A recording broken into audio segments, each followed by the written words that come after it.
News Central's correspondent, Marvelous Obomanu, joins us live from Lokoja, Kogi State, to bring us updates on the latest development in the state.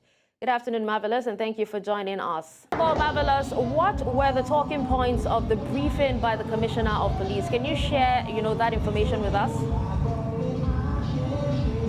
All right, of course, if you are not aware of what is happening in the Confluence town, we are having elections in the coming days. In 2 days' time, there will be an election here in Kogi State. And of course, here in Lokoja, even the animals around knows that something unusual is about to happen.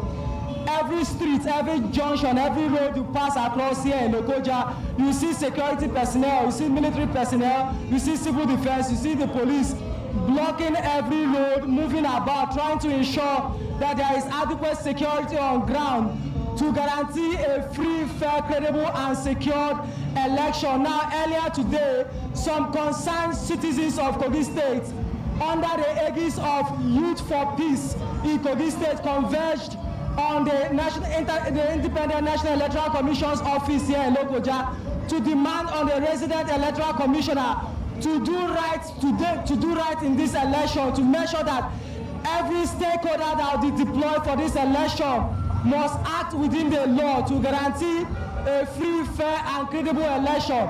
They also called on the ad hoc staff and also the National Youth Service Corps members to act right, to know that whatever they do will may or mar this election, and therefore they should satisfy their conscience by doing what is right. They also called on the citizens of Kogi State not to allow themselves to be used by desperate politicians to unleash mayhem or to constitute nuisance during the elections. After which they also went to the Kogi State Police Command to call on the DIG to ensure that the men that will be deployed to this election are men of reputable character, men of good morals, to ensure that they put its adequate security on ground, to ensure that what people used to say, that anytime there is election, Kogi State usually used to be a violent state, will be reduced. And also that their men should be on the lookout for those that will be used by desperate politicians to unleash mayhem in Kogi State during the elections.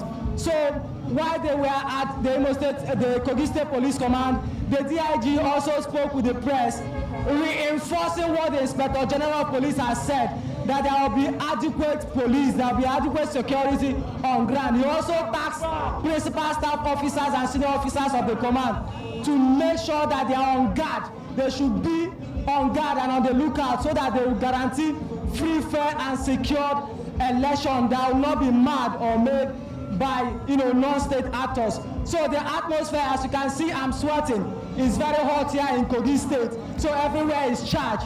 And I can tell you that from what we've seen at the INEC office and what we are seeing in terms of security and what few of the Kogi State citizens are saying, all of them are already ready, waiting on Saturday to go to the polls to elect their preferred candidate. And let me tell you, all right, thank you so much, Marvelous Obomanu, for sharing that update with us. Of course, looking around you, it's obvious that elections are just around, or elections is just around the corner in Kogi State. But thank you so much for that update.